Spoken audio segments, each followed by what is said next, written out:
नमस्कार, मैं डॉक्टर राकेश पाठक।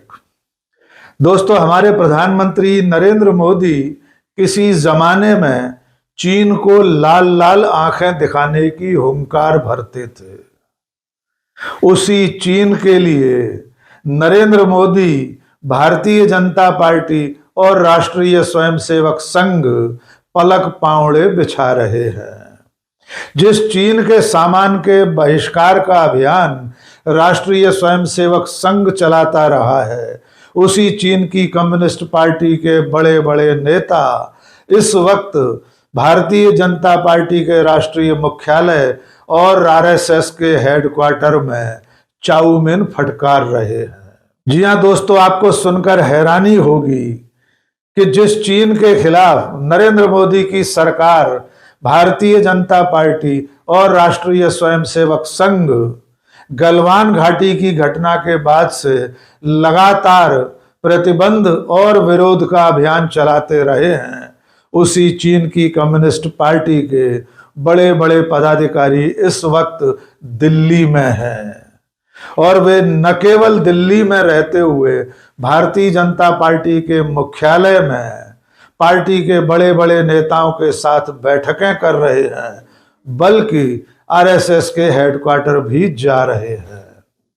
और जिस वक्त बीजेपी आरएसएस चीन की कम्युनिस्ट पार्टी के नेताओं के लिए स्वागत सत्कार का इंतजाम कर रहे हैं, उनके साथ गलबहियां कर रहे हैं, ठीक उसी वक्त चीन की सरकार ने भारत के एक बहुत अहम इलाके पर अपना दावा दोबारा ठोक दिया है। आइए सबसे पहले आपको भारतीय जनता पार्टी के मुख्यालय में चीन की कम्युनिस्ट पार्टी के नेताओं और पदाधिकारियों की बैठक के बारे में बताते हैं। चीन की कम्युनिस्ट पार्टी का एक बड़ा दल इस वक्त भारत आया हुआ है। सोमवार को चीनी कम्युनिस्ट पार्टी के इन पदाधिकारियों की भारतीय जनता पार्टी के राष्ट्रीय मुख्यालय में एक बैठक हुई थी।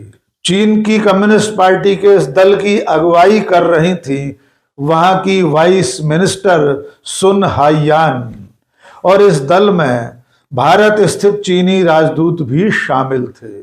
और बीजेपी की तरफ से राष्ट्रीय महामंत्री और मुख्यालय के प्रभारी अरुण सिंह मौजूद थे। उनके अलावा बीजेपी के अन्य नेता भी इस बैठक में शामिल हुए। चीन की कम्युनिस्ट पार्टी और बीजेपी नेताओं की इस बैठक की तस्वीरें राष्ट्रीय महासचिव अरुण सिंह सहित बीजेपी के दूसरे नेताओं ने सोशल मीडिया पर साझा की हैं। आइए तस्वीरें भी देख लीजिए। आप साफ देख सकते हैं कि चीन की कम्युनिस्ट पार्टी के नेता और बीजेपी के पदाधिकारी किस तरह बैठक कर रहे हैं। इस बैठक में दोनों पार्टियों के बीच वैचारिक साझेदारी और भविष्य में संवाद बनाए रखने पर बात हुई। ऐसा दावा खुद बीजेपी के नेताओं ने अपनी पोस्ट में किया है। लेकिन यह पहला मौका नहीं है जब बीजेपी और चीन की कम्युनिस्ट पार्टी के बीच बैठकें हुई हैं। इससे पहले भी चीन की कम्युनिस्ट पार्टी के नेता भारत आते रहे हैं, यहां तक कि वे नागपुर में संघ मुख्यालय भी जाते रहे हैं। और अब भी इस वक्त चीन की कम्युनिस्ट पार्टी का ये दल राष्ट्रीय स्वयंसेवक संघ के पदाधिकारियों के साथ भी बैठक करने वाला है। इससे पहले नरेंद्र मोदी की सरकार बनने से भी पहले भारतीय जनता पार्टी के नेता चीन जाते रहे हैं। सन 2009 में मध्य प्रदेश के तत्कालीन मुख्यमंत्री शिवराज सिंह चौहान की अगुवाई में एक प्रतिनिधि मंडल चीन गया था। उसके बाद चीन की कम्युनिस्ट पार्टी और चीन की सरकार के बड़े बड़े पदाधिकारियों के साथ बैठक करने वाले शिवराज सिंह चौहान ने कहा था कि चीन की कम्युनिस्ट पार्टी और बीजेपी की विचारधारा एक समान है। इसके अलावा डॉक्टर राम माधव भी चीन जा चुके हैं। तब भी उनकी अगुवाई में जो दल गया था उसने चीन की कम्युनिस्ट पार्टी के साथ बीजिंग में बैठकें की थी। उसके बाद सन 2011 में जिस वक्त नितिन गडकरी बीजेपी के राष्ट्रीय अध्यक्ष थे, उस वक्त वे अपने साथ बीजेपी के नेताओं को लेकर 5 दिन के दौरे पर चीन गए थे। यानी चीन की कम्युनिस्ट पार्टी और बीजेपी के बीच बहुत सालों से रिश्ता रहा है। 2014 में नरेंद्र मोदी के प्रधानमंत्री बनने के बाद चीन के साथ भारत के रिश्ते और प्रगाढ़ हो गए थे। नरेंद्र मोदी देश के एक ऐसे प्रधानमंत्री हैं जिन्होंने सबसे ज्यादा बार चीन का दौरा किया है। वे जब गुजरात के मुख्यमंत्री थे तब भी सबसे ज्यादा चीन के दौरे किए थे। प्रधानमंत्री बनने के बाद उनके चीन दौरों के अलावा चीन के राष्ट्रपति शी जिनपिंग भारत दौरे पर आते रहे हैं। आपने वे तस्वीरें भी देखी होंगी जिनमें हमारे प्रधानमंत्री नरेंद्र मोदी चीन के राष्ट्रपति को झूला झुला रहे हैं या चाय बनाकर पिला रहे हैं। लेकिन तमाम मीटिंगों के बावजूद चीन ने सन 2020 में हमारी गलवान घाटी पर हमला किया था। चीन के उस हमले में हमारे 20 जवान शहीद हो गए थे और उसके बाद प्रधानमंत्री नरेंद्र मोदी ने चीन को क्लीन चिट दे दी थी। नरेंद्र मोदी ने कहा था कि न तो कोई घुसा है, न कोई घुस आया है और न हमारी किसी चौकी पर दूसरे देश का कब्जा है।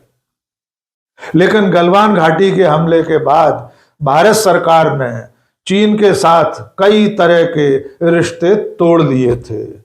चीन के साथ व्यापार में और चीन की कंपनियों के भारत में ठेके लेने पर प्रतिबंध लगा दिया था। लेकिन धीरे धीरे करके चीन के लिए नरेंद्र मोदी की सरकार और भारतीय जनता पार्टी दरवाजे खोल रही है। कुछ दिनों पहले यह खबर सामने आई थी कि चीन की बड़ी कंपनियों को भारत में बड़े सरकारी ठेके देने पर लगा प्रतिबंध हटाया जा रहा है और अब चीन की कम्युनिस्ट पार्टी के लिए भारतीय जनता पार्टी के दरवाजे खोलकर बीजेपी के मुख्यालय में चीन की कम्युनिस्ट पार्टी के नेताओं के साथ बैठक करके पार्टी और सरकार ने अपनी कथनी और करनी का भेद दिखा दिया है। आप भूले नहीं होंगे कि खुद प्रधानमंत्री नरेंद्र मोदी चीन से आने वाली छोटे आंख वाली गणेश जी की मूर्तियों के खिलाफ आवाज उठा चुके हैं। मोदी जी ने कहा था कि छोटी छोटी आंखों वाले जो गणेश जी चीन से आते हैं उन मूर्तियों को नहीं खरीदना चाहिए। इसके अलावा राष्ट्रीय स्वयंसेवक संघ और बीजेपी हर साल दिवाली से पहले चीनी झालरों, चीनी दियों के खिलाफ भी अभियान चलाते रहते हैं। यानी चीन से आने वाले किसी भी सामान को खरीदने के खिलाफ अभियान चलाने वाले लोग, पार्टी और उनका पितृ संगठन इस वक्त चीन की कम्युनिस्ट पार्टी के साथ गले मिल रहे हैं, उनकी आव भगत कर रहे हैं, उनका स्वागत सत्कार कर रहे हैं। लेकिन इस सब के बीच चीन की सरकार ने भारत के एक बेहद अहम इलाके पर अपना दावा फिर से दोहराया है। इसके बारे में भी विस्तार से जान लीजिए। इस इलाके का नाम है जम्मू कश्मीर की शख्सगाम घाटी। ये घाटी सियाचिन ग्लेशियर के पास में है और काराकोरम पर्वत श्रृंखला में आती है। शख्सगाम नदी के दोनों तरफ जो इलाका है उसे शख्सगाम घाटी कहते हैं और दरअसल में ये इस वक्त पाक अधिकृत कश्मीर के गिलगित बाल्टिस्तान इलाके में आती है। ये इलाका लंबे समय से पाकिस्तान अधिकृत कश्मीर के पास है, लेकिन भारत ने कभी भी इस पर अपना दावा छोड़ा नहीं है। 1963 में पाकिस्तान ने इस इलाके को यानी शख्सगाम घाटी को चीन को दे दिया था। एक समझौते के अंतर्गत शख्सगाम घाटी के 5180 वर्ग किलोमीटर इलाके को पाकिस्तान ने चीन के हवाले कर दिया था। तब से चीन इस पर अपना कब्जा बनाए हुए है। हाल के वर्षों में चीन और पाकिस्तान के बीच एक इकोनॉमिक कॉरिडोर बनाने पर साझेदारी हुई है।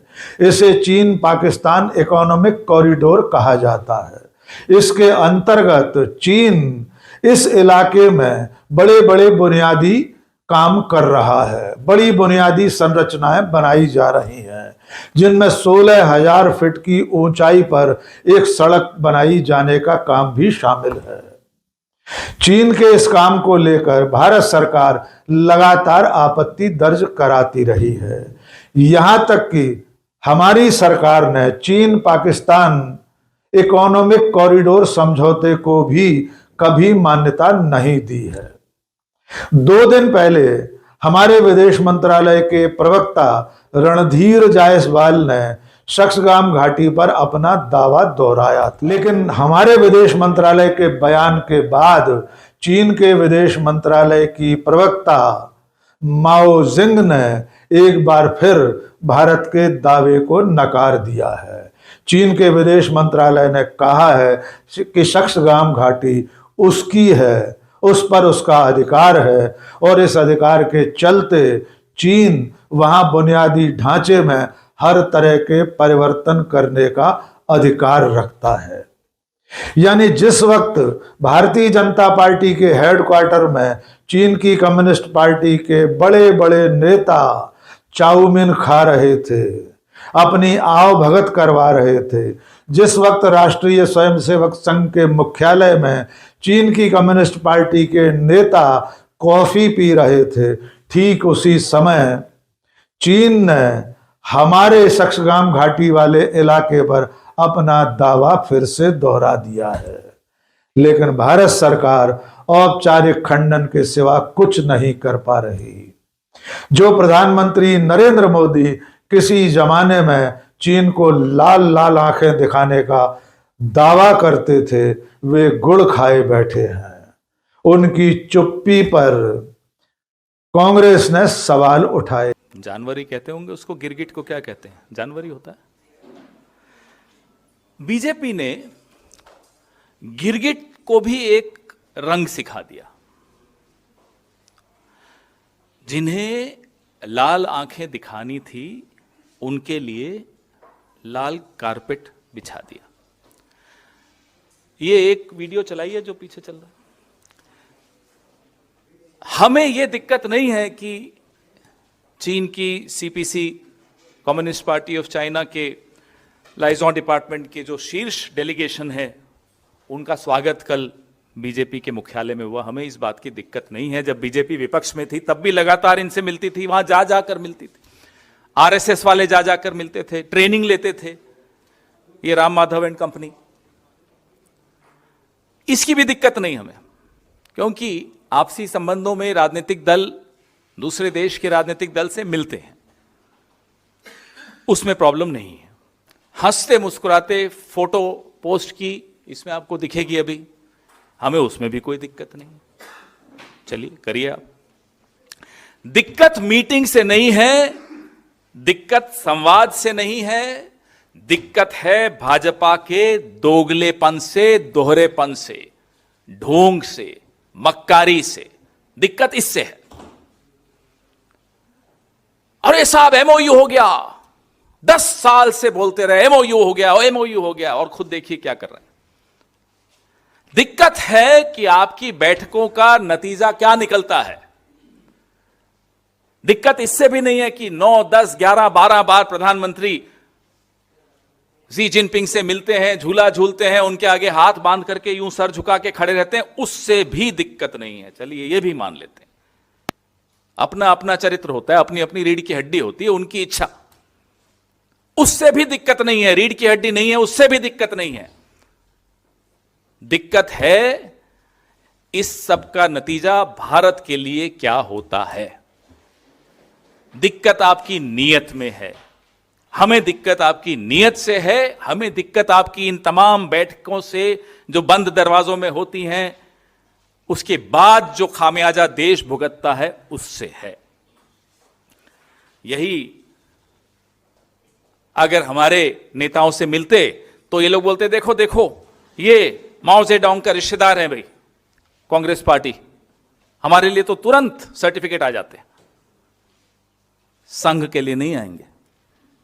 वैसे संघ का मतलब क्या है चीन की कम्युनिस्ट पार्टी से मिलना, हमें नहीं समझ में आता। क्या सांस्कृतिक आदान प्रदान हो रहा है, क्या है ये? तो चीन की बीजेपी आरएसएस के नेताओं के साथ चल रही गलबहियां इस वक्त पूरे देश में चर्चा का विषय बनी हुई है। सोशल मीडिया पर सवाल पूछा जा रहा है कि जो बीजेपी और आरएसएस लगातार चीन के खिलाफ आग उगलते रहते हैं, जिस चीन ने अरुणाचल प्रदेश के तमाम गांवों पर कब्जा कर लिया है, नई बस्तियां बसा दी हैं, वहां के कई इलाकों के नाम बदल दिए हैं, और जो चीन सक्सगाम घाटी पर अपना दावा लगातार दोहरा रहा है, उस चीन की कम्युनिस्ट पार्टी के बड़े बड़े पदाधिकारी बीजेपी और आरएसएस हेडक्वार्टर्स में क्या कर रहे हैं। आज के इस वीडियो में बस इतना ही। बहुत बहुत शुक्रिया। जय हिंद।